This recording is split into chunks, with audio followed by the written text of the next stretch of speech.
And Jimmy, go ahead and Jimmy. Dạ, vâng vâng, bà thầy ạ. Okay. Namo Fundamental Teacher Shakyamuni Buddha. Namo Fundamental Teacher Shakyamuni Buddha. Namo Fundamental Teacher Shakyamuni Buddha. The unsurpassed, deep, profound, subtle, wonderful Dharma in 100,000 million eons is difficult to encounter. Now what I have come to receive and hold it within my sight and hearing, I vow to fathom the thus come once true and actual meaning. Good. All right. Okay. Tammy, I haven't talked about the story that last time we go Wang Li. She brought it up. Maybe wait until she come back. We will discuss one for all. Yeah. Oh. Okay. Okay. All right. Something he will show us later because in the other temple they also celebrate the Mid Autumn vegetable. Okay. Yeah, that is what's going on.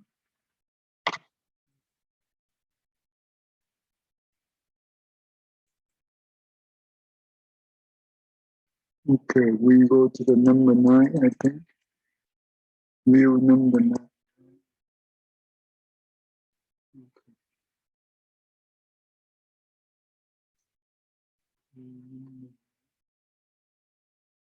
Tammy, you want to read this one? Up to, number 9, only that much. Okay, how about that? Okay, go ahead. Wrong view number 9. Here a certain ascetic or Brahmin has, by mean of effort, attained to which a state of concentration that he dwells perceiving the world is finite. He thinks this world is finite and bounded by a circle. How is so? Because I have attained to such a state of concentration that I dwell perceiving the world as finite. Therefore, I know that this world is finite and bounded by a circle. This is the first case. Okay, okay, hold on. Let me make it bigger. Okay. Number 9. Okay, number 9. Okay. Go ahead and apply some. Yeah, what do you think about this? So finite, I think, means that it's like concrete. It's not, doesn't change. No, finite in this word it means it's a limit. It means what? It means limit. They're not. It's limit. That means it's a boundary. Okay. It means that there is a limit for this world. There is a boundary for this world. It's not the boundless. It's not the limitless. Limitless. Finite. That's what it means. Okay. So it means that there's limits on the world and that it's a circular. So it wouldn't mean that like it's linear where it goes up and down and never ends. So it goes around in a circle. So this would be a wrong view because it means there's limits and that there's an end and a beginning. Yeah, that's right. They and the beginning and then that's what we call finite. Remember that before, I think in 18 something of we still believe that this world is round, right? Do you think? So I thought that was the right view. Like we used to think it was flat and they came and said it's not flat, it's round. So now you're saying it's not round?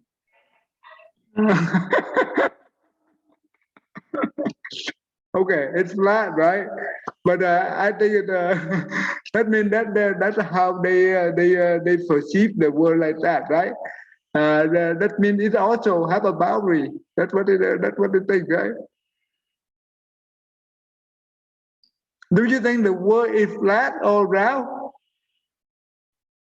What do you think? Yes, it sounds like it's neither. Yeah, the world. Look at this. Okay, look at the sky. Do you think the sky is flat or round? Round like a dome. We're in a dome, huh? How do we say that the world is round or flat? I forgot. Do you remember? I think it's Galileo. He's a scientist. He said that the world is not flat, right? Or something like that. He developed the telescope, the first one, right? Um, and uh, and uh, and when he said that, he was executed by the Roman troops, right? Did you remember that? Have you read that thing before? Yeah, it sounds familiar, but what as far as names and all that stuff, I'm not very good at remembering that part. But yeah, that sounds right. Galileo.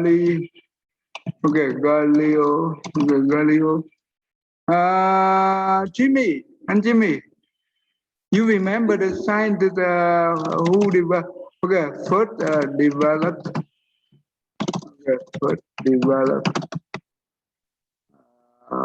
telescope. I think first invented telescope is history. I think it's Galileo. I think Galileo. And when he said that because he be able to see the world is round, it's not black, and that's why he got executed. Oh, okay. Here, Galileo. Mm.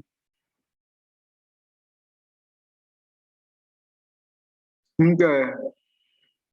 And he was executed. That what does that mean? It means that they have wrong view, but they cannot be able to accept it. Someone have a different view than them, and they execute that person. That really. Uh, so what does that mean to us? Yet, even though these people here, it's beyond the people that who in the 1800s, they in their meditation they can see something that normal people do not see.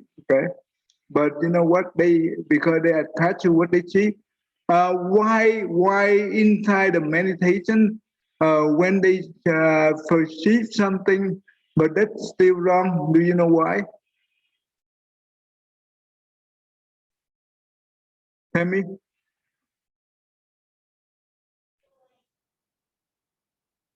We've talked about before how you really can't trust anything that you see or hear or think. So even in concentration, in meditation, you still can't really trust and rely on what you see or Mm. understand. Yeah, that's correct. Let me show you here. That's exactly what I want to tell you. Never trust our perception, right? The Buddha. That's why whenever we inside the meditation, never trust our whatever we see in our meditation. It's very dangerous. Because why? Or whatever we see. Okay, when we in the deep meditation, right? This one right here shut down, right? The mind consciousness, it's shut down and it will hiding inside the mana consciousness, right? That means no more short-term memory. That means no thinking. They not nothing is related to thinking. And the only thing left, of course, when this thing is shut down, all this thing is also shut down as well. So the only one is left is the mana consciousness and the alaya consciousness. So the Alaya consonant, it contains the power of the consciousness, right? The power of the consonant. That means it's the knowledge, the experience, the comet, seed, whatever. Those things is still a consciousness. And the meaning of the consonant, it means the thought. Does it make sense so far? Well, consonant, it means thoughts. When it's thought, that means whatever we see in here or here, it's delusion. Did you get that, Tammy? Yes. Then if we trust our consciousness, doesn't matter in the mana or in the mind consciousness, they are delusion. One we attach to it. That's why in the difference between the Buddha teaching and all other religion relate to the meditation here. All the religion, they attach to what they see, right? But the Buddha, whenever we do the meditation, whatever come up, right? The Buddha said that do not follow them, just go back to your mindfulness. Okay, mindfulness, that means at the current moment, nothing else. Don't lean on anything that arrive within your mind. Okay, so that's why you will not be fooled. We will not be fooled by our content of the Alaya consciousness. This is important. Okay, otherwise we will be fooled by them, and you know what? That's very dangerous. And that's why it makes the big difference the enlightened one and the not enlightened one. Not enlightened one, that means they attach to the content of the alaya consciousness. That means the self, right? It's about the self. That means if we still attach to the self, attach to the content, that means the self centered, right? It means that ignorant, right? We do not see the true nature. The true nature, that means the pure nature. When we attach to any content here, that means just like that you see the pure nature here, it's just like the sun, right? The sunshine, right? But when we have the cloudy, it's blocking the sun. Do you think the sun can shine through the cloud? Tell me. No. No, that's right.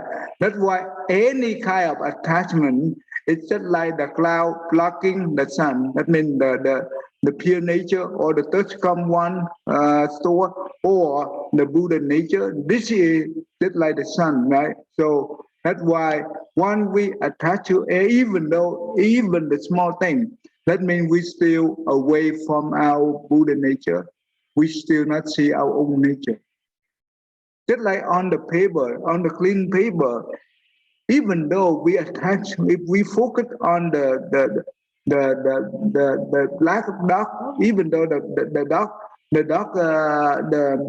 circle, no, the point of the black dot on the paper is small, but when we stick to it, we cannot see the entire paper. Okay, so that's what that yeah, they still have they have more pure mind than us. Yeah, they do. But that doesn't mean that they are enlightened yet, because they have not come back to their own nature. They do not see their own nature yet.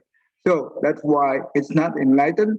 But the one who become enlightened, they already return to our own nature and their own nature. That means the Arahat is the one truly enlightened. Okay.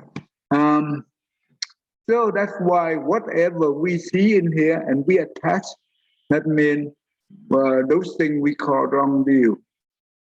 As long as we attach to anything during the meditation, it's wrong view. That's what it means. Right? Wrong view, it means that we do not return, we do not see our own nature yet. Okay, all right. I think we good. So that's why they say finite. That is not correct. Okay. Number 9, number 10, Jimmy. Anh Jim. Yeah, more Fakta, yeah. And what is the second way? Here are certain ascetic or Brahmin has attained to such a state of concentration that he dwells perceiving the world as infinite. He thinks this world is infinite and unbounded. Those ascetics and Brahmin who say it's finite and bound are wrong. How so? Because I have attained to such a state of concentration that I dwell perceiving the world as infinite. Therefore, I know that this world is infinite and unbounded. This is the second case. Okay. So this is opposite than the first one, right? The number 9. Yes. Hmm. Why infinite, finite or infinite, or unbound? It's still a wrong view. Why was that? Because they attach into that infinite and they want to be bounded. Okay. Let me do this.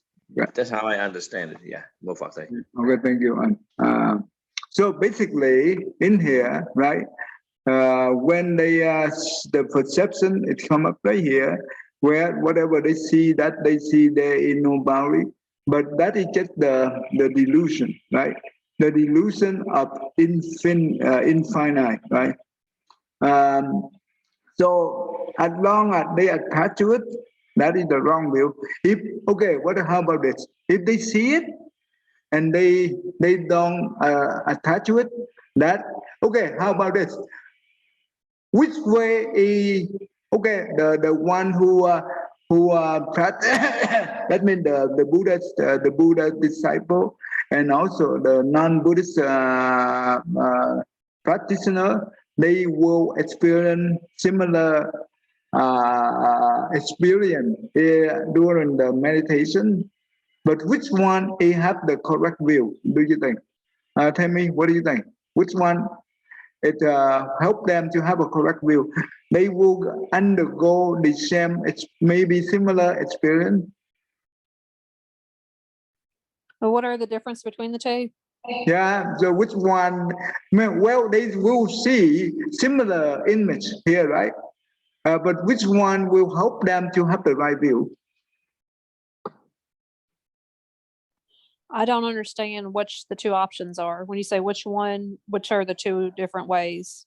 Okay, let's say that the one non-Buddhist and the one is Buddhist, right? They they both do the meditation. They both experience the same image, right? Whatever they see here, I just say that the world is finite or the world is infinite or whatever. But which one help them to have the right view? So the Buddhist would help have the right view, because no matter what you're seeing, you're taught not to cling to it. So the same would be true of like one that experiences nirvana.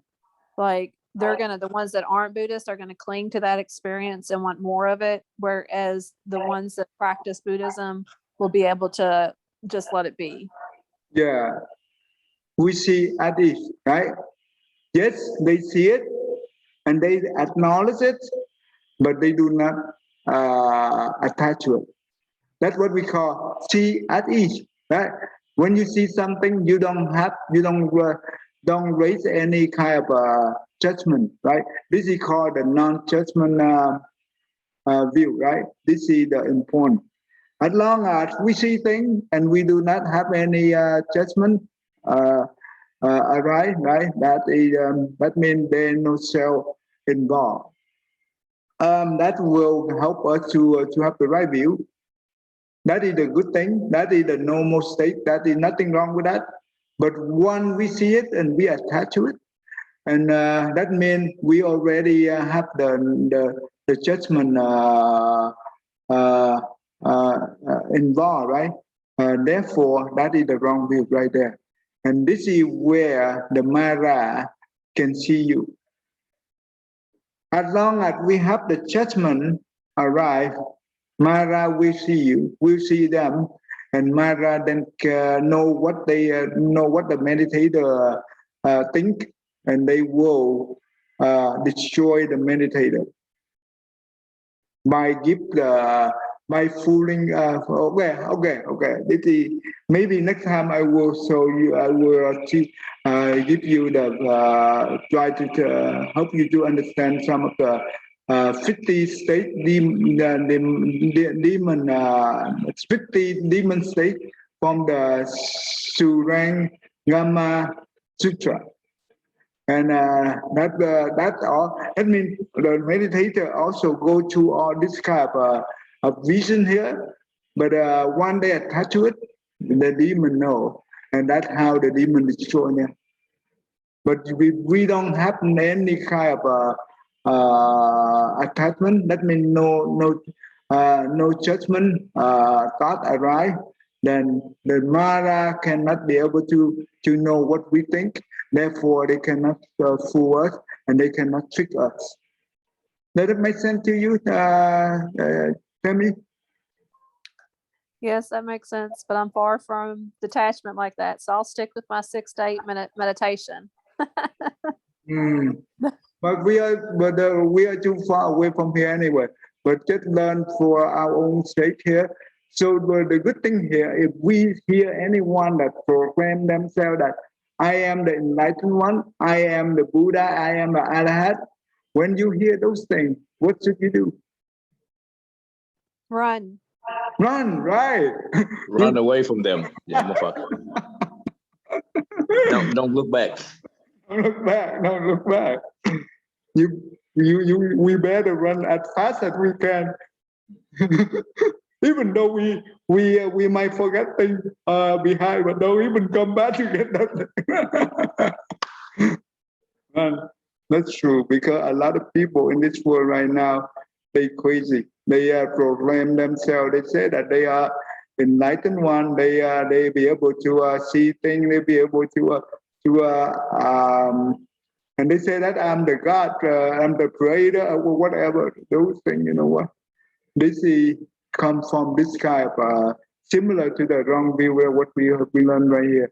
If we don't learn about the wrong view like this, and we have no, and also because we are fortunate to learn about the consciousness, and we understand clearly about the Alaya consciousness.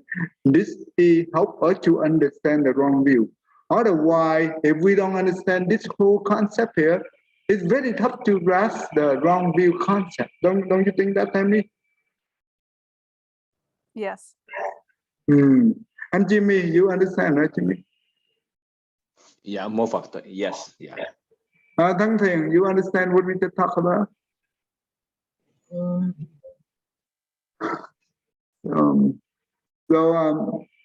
Just be careful.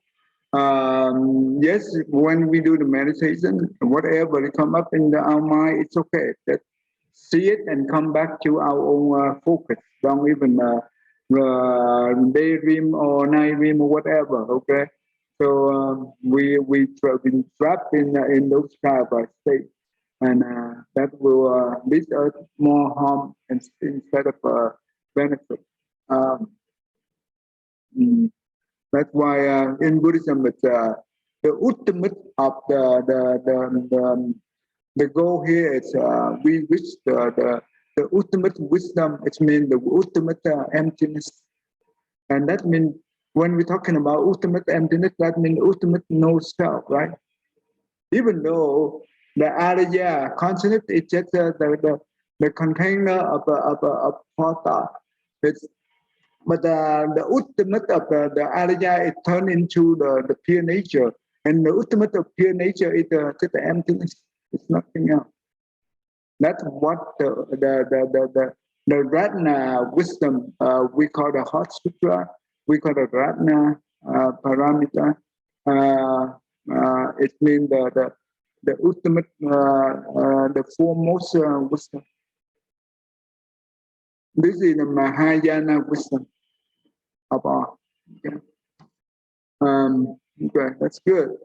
Okay. So doesn't matter it's a finite or infinite, it's still wrong view. That's what the thing we learn here. Thắng Thiền, you go ahead and you do number 11 for me.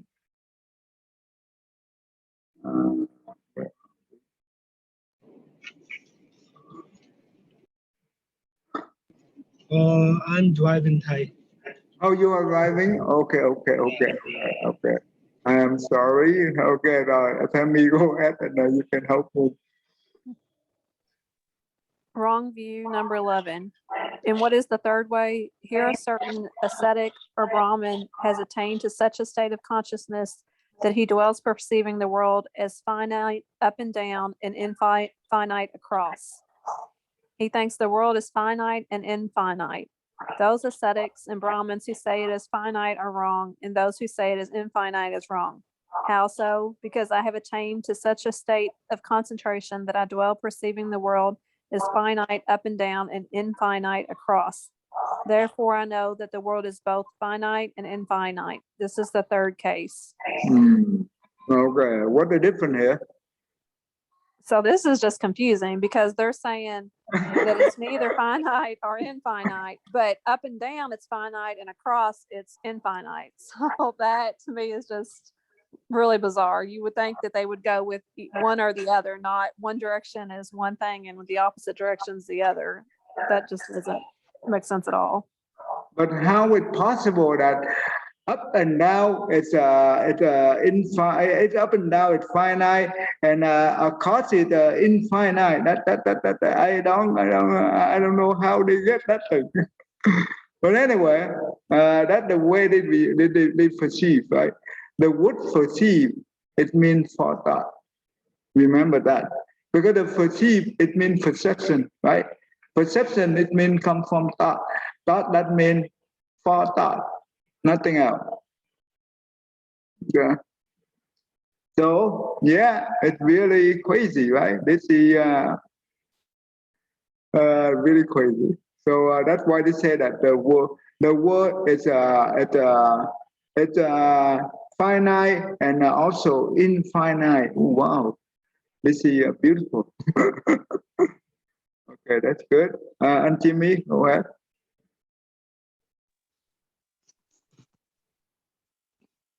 Yeah, move on. Number 13, thầy. Number 12. Oh, okay. And what is the fourth case? Here are certain ascetic of Branham is a logician, a reasoner. Hammering is out by reason, he argues. This word is neither finite or infinite. Those who say it's just finite are wrong, and so are those who say it's infinite, are those who say it's finite and infinite. This word is neither finite or infinite. This is the fourth case. These are the four ways in which these ascetics and Branhams are finitus and infinitus and proclaim the finitude and infinitude of the world of four grounds. There is no other way. These monks, the Tathagata understands. These viewpoints thus grasp and inherit to will lead to such and such destinations in other world.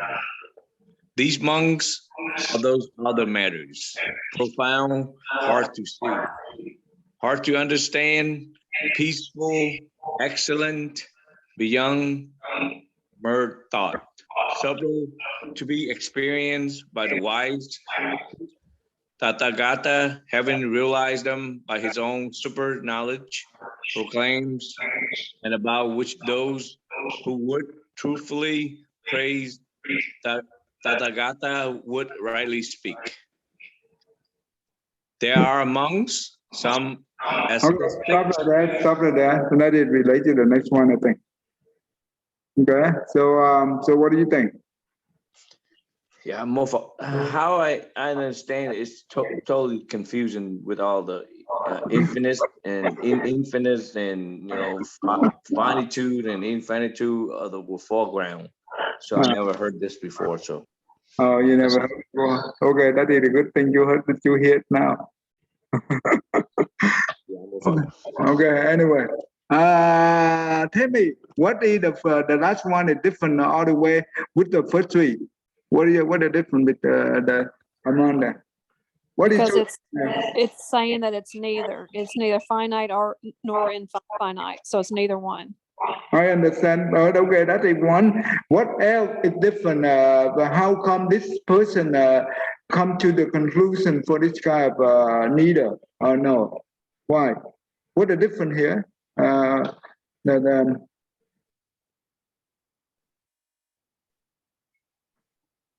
I'm not sure. I mean, he's just arguing against because he's saying that certain ones are finite, so they believe that it's finite, and other ones are infinitist, so they believe it's infinite. But this one's saying that it's neither one.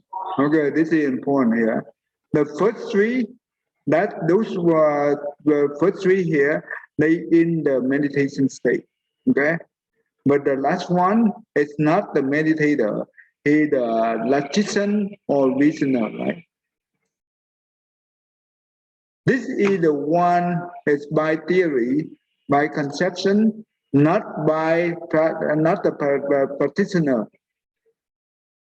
And this is even worse, right? He not practice. He just he just reasoning. But reasoning compared to the practitioner, which one is better? Tell me, what do you think? The reasoner or the practitioner? Well, I like his reasoning, but I miss completely that the difference there. So I'm glad you pointed that out. So of course, the one that actually is practicing would be better than one that's just reasoning it out because it's all thinking. If you're using logic, you're only thinking, so you're only perceiving. Yeah, that means he never have any experience, right? He never have any experience. He just say it by reasoning. Reasoning doesn't mean that he have experience with the meditation state. Remember that. That is a huge difference.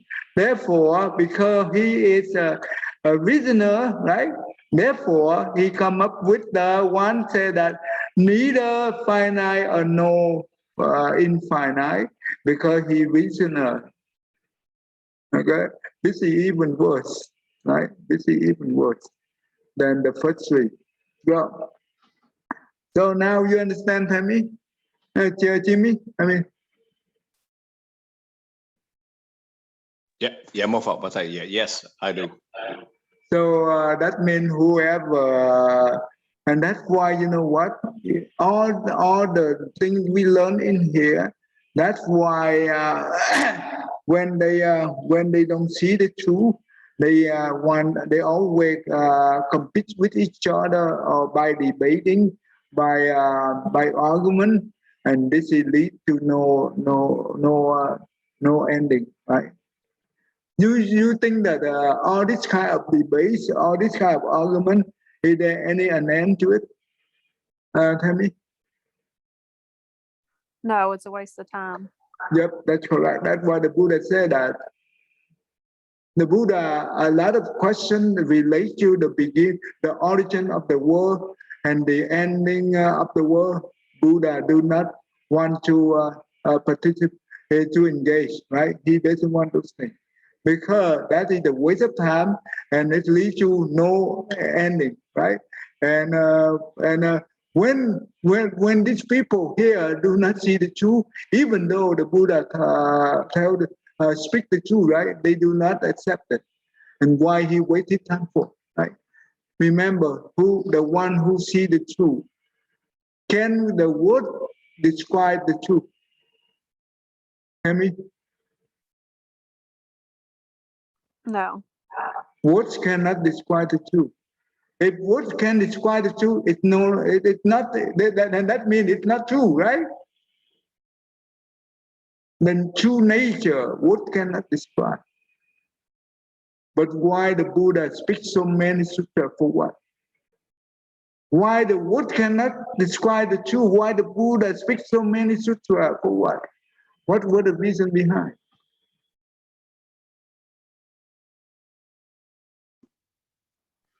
Yeah, move on.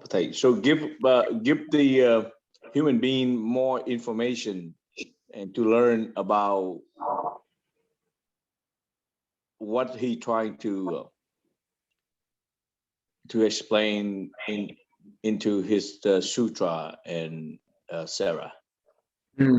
What do you think? Because it, Okay, good. That's good. Now keep going, Jimmy. oh, sorry.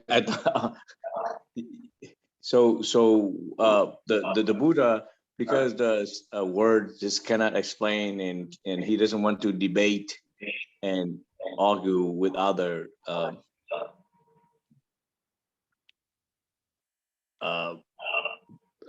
he just want to try to continue to create so many sutras and bridging and give the human being more understanding what he tried to do for each individual human with his sutra.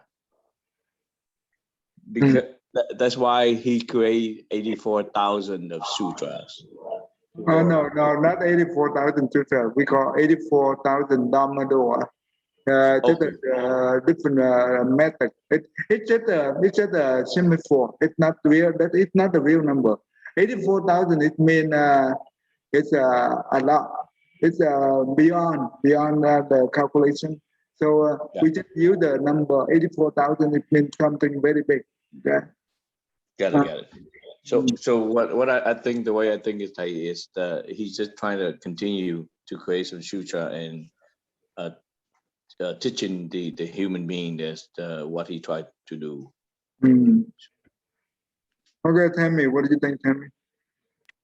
So I also thought 84,000 sutras. So thanks for clarifying that. But so when he says the words, so the words are to help you with what you're perceiving. So when you have your experiences and you see things and you have the words to back it up, then you can actually comprehend better of what's going on. Like I like to see it kind of as taking college courses where like I took business classes, and the business classes didn't really teach you anything in reality of how to do business work, but they gave you the correct words to go along with what you were seeing. So you could understand better what was going on when you saw something. So it's the same, very similar with the words help you understand better the things that are going around you. So when you have experiences, you can be like, oh, okay, that's what that experience was. It gives you just the words to kind of comprehend and understand better and accept what you're seeing and experiencing. Wow, very good. It's a guiding, right? It's a guiding. The Buddha spoke the Dharma. It's just like the finger point at the moon, right? When we his finger point at the moon, and we have to rely on the finger to see the moon, not see the finger. You see the difference? Hear me? Yes. Okay. If we see the finger,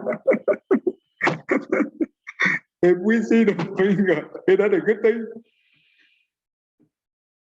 Hear me? Yeah, no. Then that means we have not do any practice. Okay, we only do the reading and we only are learning the Dharma, but no practice.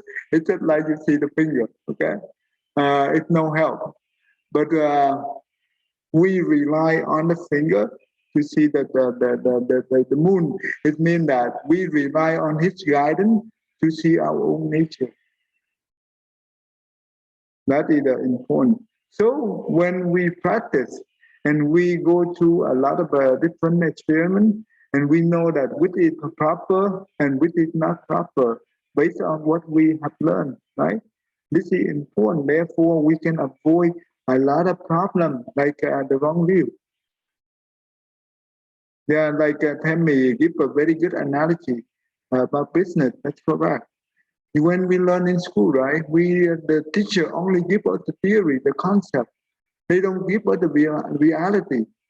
But you know what? Due to the theory and the concept we learn and we understand it, and when we enter into the real world, you know what?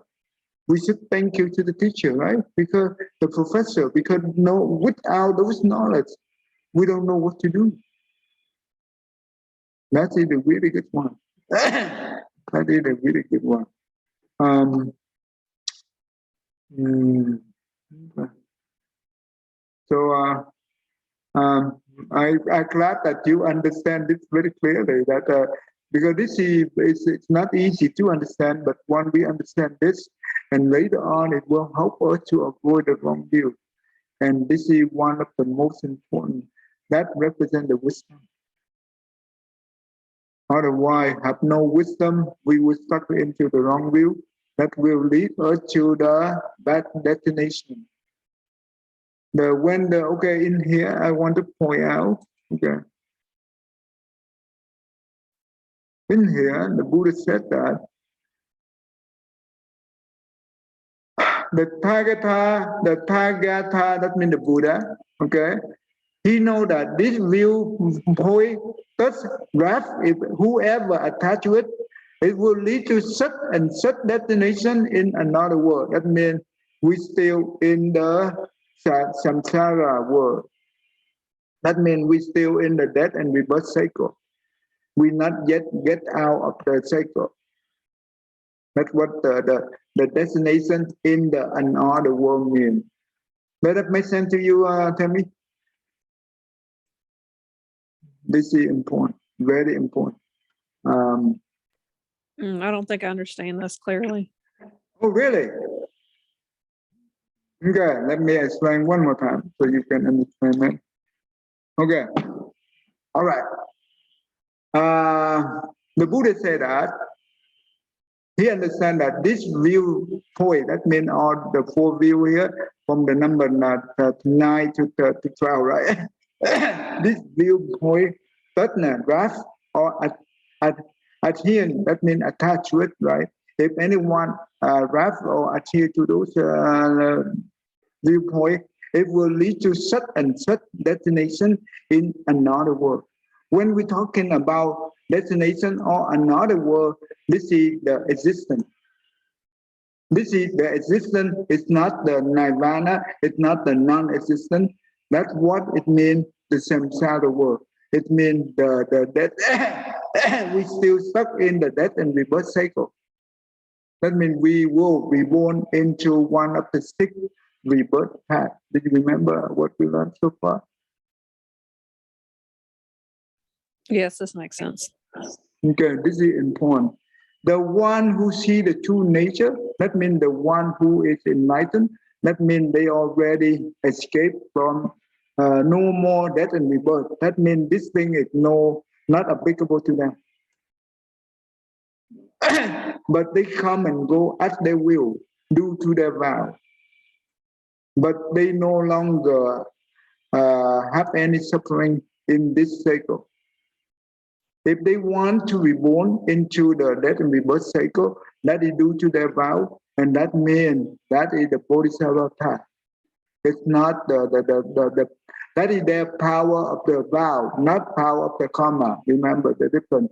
The Bodhisattva who practice the Bodhisattva path, and when they be born into the samsara world, that means the death and rebirth cycle, that is due to their vow, not due to their karma. We are the one due to our karma, not to our vow. You understand the difference?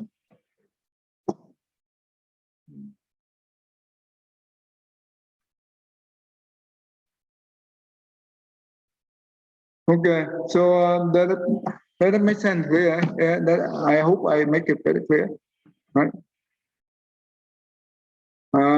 So this monk and those are those are the matter profound, hard to see, hard to understand, peaceful, excellent beyond most thought subtle to be experienced by the wise, because the true nature is very subtle, it's very hard to see, because words cannot describe, and they're nothing to lean on, right? They're nothing to lean on. That's why it's peaceful and excellent beyond thought, right? Beyond, and very subtle, and only experienced by the wise. That means by the one who do not attach to those wrong views. Therefore, they are the one who realize the true nature. Okay, and those only those one who know how to praising the the Tathagata, that means the Buddha, and that is the true praising, right? So this is important. I hope Tăng Thị, you understand so far, Tăng Thị? I hope. Okay. Okay. Tell me, you have no problem, right? Tell me. Yes, I understand. Thank you. Very good. Very good. All right. Okay. Okay. Let's see. And Jimmy, go ahead and do do this one for me. Oh, did you just read number 12, Jimmy? Tell me which one. I'm not sure.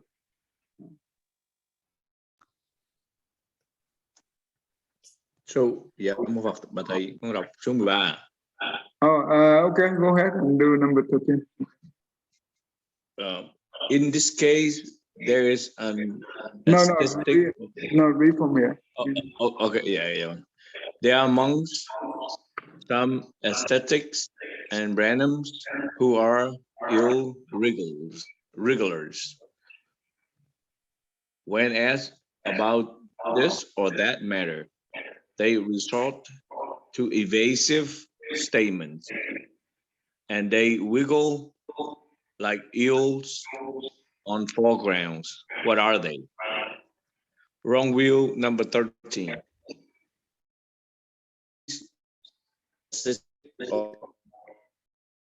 In truth, know whether a thing is good or bad. He thinks, I do not in truth know whether this is good or whether is it bad. Not knowing which is right, I might declare that is good or that is bad. And that might be a lie. And what would distress me? And if I were distressed, that would be hindrance to me. The thirst fearing to lie, abhorring to lie. He does not declare a thing when about that matter, resort evasive statements and wigglets likes an eel. I don't say this, I don't say that, I don't say this otherwise. I don't not, I don't say did not. The first case. Yes, how I think it is the person, he doesn't have a knowledge about the situation, so he's just kind of think it is right and it's not right, and made up the story. That's how I think. Okay. Tell me, what do you think about this one? This is very interesting. This is now the world looks like. This is a lot of people doing that too. Okay. Yeah. So since they truly don't understand themselves, then they just go with just basically lying to people and trying to confuse them and say that they won't say either way, pretending like they know when they don't know. Okay, so that means because they are ignorant, right? And they know that they are ignorant, and they do not want to confront with the question to answer directly. So they, if they do, that means that the people know that they lie, right? And they fear about lying. Therefore, they are ignorant and they are also have no confidence of themselves. Therefore, they have to go, they go their own way. That means they just say that he does not declare things good or bad. He did not say that I don't say this, I don't say that, I don't say it. It's the other way, right? I don't say it is not. Whatever he say here, he tried to avoid to provide the concrete answer because he tried to avoid either well, good or bad.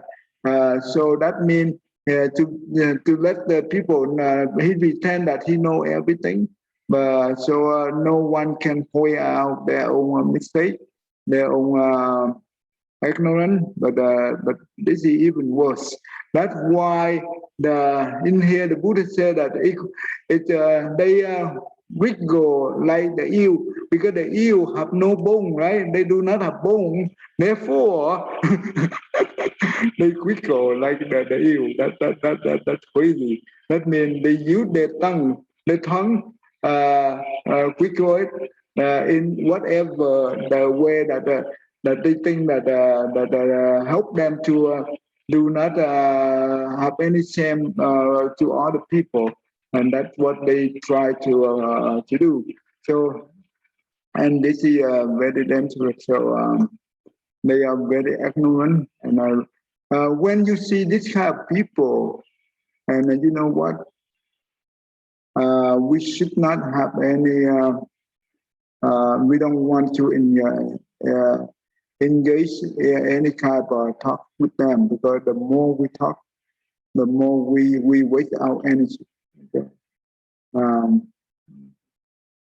okay, number 14. Tammy, go ahead and do number 14. Thank you. Wrong view number 14. What is the second way? Here, an ascetic or Brahmin does not in truth know whether a thing is good or bad. He thinks, I might declare that is good or that is bad, and I might feel desire or lust or hatred or aversion. If I felt desire, lust, hatred, or aversion, that would be attachment on my part. If I felt attachment, that would distress me. And if I were distressed, that would be a hindrance to me. Thus, fearing attachment, abhorring attachment, he resorts to evasive statements. That is the second case. Okay, So what, that's saying that they're in such fear of having attachment on any part that they just evade everything. So they won't respond or want to think if something's bad or good because they're so scared of attaching or wanting to avoid something or wanting to cling to something. So remember, he fear and he fear of attachment. Doesn't mean that he have no attachment, right? That is the difference, right? That's a big difference. He fear of attachment doesn't mean that he have no attachment because he attached to the fear. So therefore, he will not respond directly to the question or whatever, right? So this is crazy.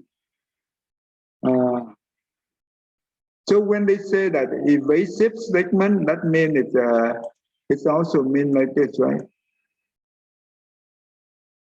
When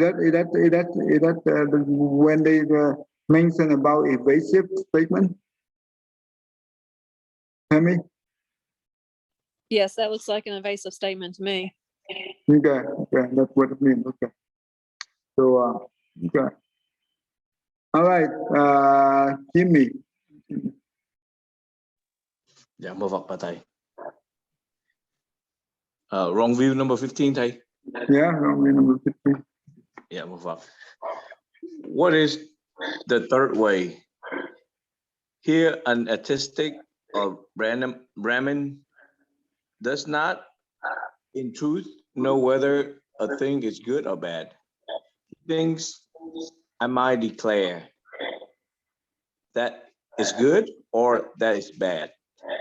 But there are aesthetics and Brahmins who are wise, skillful, practiced debaters, like an archers, who can split hairs, who go around destroy others, views with their wisdom, and they might cross-examine me, demanding my reasons and arguing that, and I might not be able to reply. Not being able to reply would distress me. And if I were distressed, that would be hindrance to me. Third, fearing debate, abhorring debate. He resorts to evasive statement. This is the third case. Okay. So what Guy, is, he doesn't know or have any knowledge of about the situations, and he thinks he know is all. So that kind of not helping me feel about he want to be debate on everything. so what the difference between 14 and 15 then?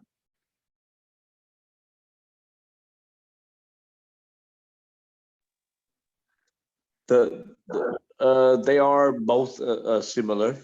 Uh-huh. That's how I understand. Uh-huh. But there's It's a significant, very significant difference. yes, the significant difference is between they have the view because they have the wisdom and my cross my mind. Mm. Mm. Tell me, what the difference between the two? One's fearing attachment and the other's fearing debate. So Mm. one doesn't want to, they both are evading, but one's because they're fearing attachment so much they become attached to fearing. And the other one fears debating. They don't think they can back up because they don't know the truth between bad and good. They can't back up their stance. So they don't want to answer because they don't want to have to debate the answer. That's correct. That is true. So they fear of the debate, right? Therefore, they use this thing right here. They say that I don't say this, I don't say that, I don't say is it otherwise, I don't say it is not, I don't say it is not. Using this so they can avoid the debate because that's what they try to because they fear about the debate because other people very skillful at the debate and all the white people they can they are very good at the debate. Therefore, instead for him to avoid the debate, he used this kind of evasive statement so he can avoid, right? Is that true? Tell me. Yes. That's important. So we need to understand that this kind of people. In this world, we also saw people in this world. It happened a lot. Okay, especially in our world. Number 16. Go ahead and then Jimmy, you go ahead and complete number 16. I guess up to What? here. Yeah, move up. But what is the fourth way? Here, an ascetic, I'm sorry, ascetic or Brahmin is dull and stupid. Because of his dullness and stupidity, when he is questioned, his result to evasive statements and wriggles like an eel. If you ask me whether there's another world, if I thought so, I would say there's another world. But I don't say so. And I don't say otherwise. And I don't say, is it not? And I don't say, is it not? Is there another world? Is there both another world and no other world? Is there neither other world or no other world? Are there spontaneously born beings? Are there not both? Neither. Does the Tathagata exist after death? Does he exist after death? Exists and not death? Does he neither exist or not exist after death? If I thought so, I would say so. I don't say, is it not?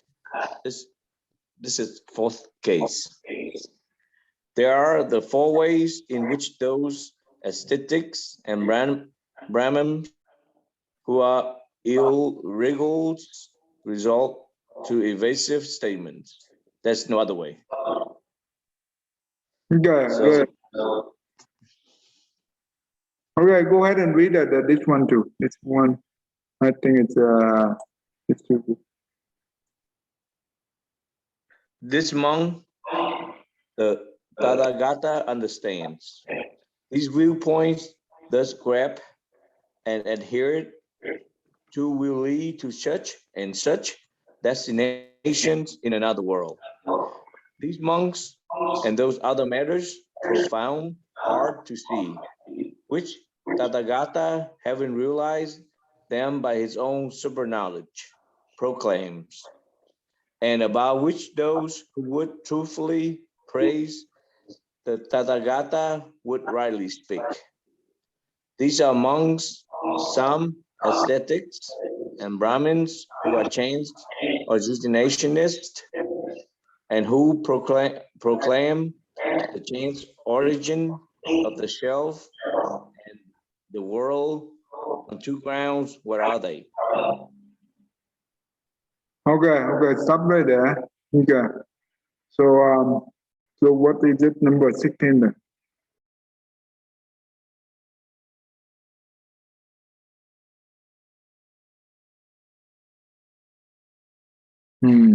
Okay. All right. Tell me, what is number 16? What is the difference between 16 and the first three? Oh, sorry, I was speaking on mute. Sorry. Oh, okay. All right, go ahead. Jimmy. Oh, yeah, but like what is it's just as he thinks that he no, and he doesn't have any idea, no statement, not so it's that's how I think it. Okay, thank you. Thank you. Tell me, what do you think? So I don't really understand the difference between 16 and 13, I guess, because they're both just ignorant and being invasive. Where the other two had fear of attachment and fear of debate, 13 and 16 seem very similar as just not knowing the truth, so being invasive, except 16 used more explanation as far as like, is there another world or not another world? Okay. Number 13 is this is just a general because he does not know the truth whether it's good or bad, right? But here number 16 is it talk about the day another world another world or not another world. This is more talking about the origin, right? This is talking about the origin, and that's why also now here they also say that the Galatha, I mean the Buddha exists after that. No, he not exist after that, and so on and so on. No, this is related to to the origin of the world and also relate to the Tathagata. But up here, it's only talking about good or bad, right? This is just the general good or bad. It doesn't mean that the origin. Does it make sense? The two different. Yes, that makes sense. Thank you. Okay. So, and next week I will show you the Buddha when the remember I think I already show you the sutra that the wonder Vajaka he came and went to see the Buddha and challenged the Buddha with many questions, and some of the questions is related to thing here, and we will look into that next week and how the Buddhas respond. Okay, so we will see how the Buddha respond related to this thing. So this is important. It's a good thing to review that thing as well. So wow, this is what we learn is today we learn about from view number 9 all the way to 16. we learn about for the world is finite and the world is not finite. The world is finite and infinite, and the world is not finite and no neither finite or infinite or whatever. Right? And from number 13 to number 16, we learn about the one who act like the weak or ill, right? That means he avoid how to respond directly to the question because he ignorant, right? He doesn't know which is good or bad. Therefore, if he say that this is good or this is bad, and it will make himself in trouble because he doesn't know how to tell the truth. Because if he could not be able to tell the truth, that means he's lying, right? Therefore, that make him more stressed, and and that's why he afraid, and therefore he using the evasive statement like like that. Let me see. I don't say this. I don't say that. I don't say is it otherwise. I don't say is it not, and I don't not say is it not. So that is the first case. So similar, and also because he fear about attachment, because he doesn't know whether it's good or bad, and he fear to attach to either good or bad. Therefore, he used this kind of evasement right here to avoid the answer directly to the question. The next one is he fear about the debate because he know that there are some very skillful at the debater or some wise may be able to defeat him. Therefore, he fear the debate. So what he do is he use the evasive statement like this to avoid the debate, right? So that's what the idea behind. And the last one here, we learn about this is the stupid, right? Very stupid, doomness and stupid. That means he know nothing about the origin. But if the person who asks him about the origin and he cannot be able to answer it, therefore he also use the evasive statement to do not respond directly to the question. Not only about the origin and also about the Tathagata exists or not exist, or neither exist, either neither exist, exist, both exist and not exist after that, and so on and so on. Those things he used the evasive to avoid the answer directly. So and next week we will learn about the origin and after that of the Tathagata, how the Buddha respond. Okay, so and we will know much about that. Okay, I think today we have a good lesson, I guess.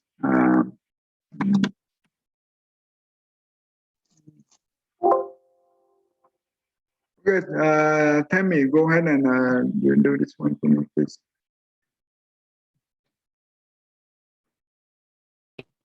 It's not changed. Oh, it not changed. Oh, I'm sorry. I thought it changed. Okay. Okay. All right.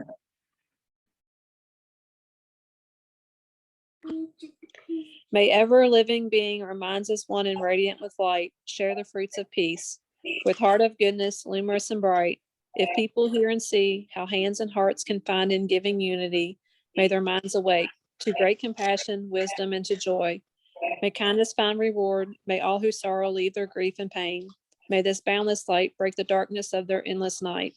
Because our hearts are one, this world of pain turns into paradise. May all become compassionate and wise. May all become compassionate and wise. Thank you. Don't you think today lesson is interesting, Tammy? What do you think? Yes, I thought it was really, really nice. Thank you.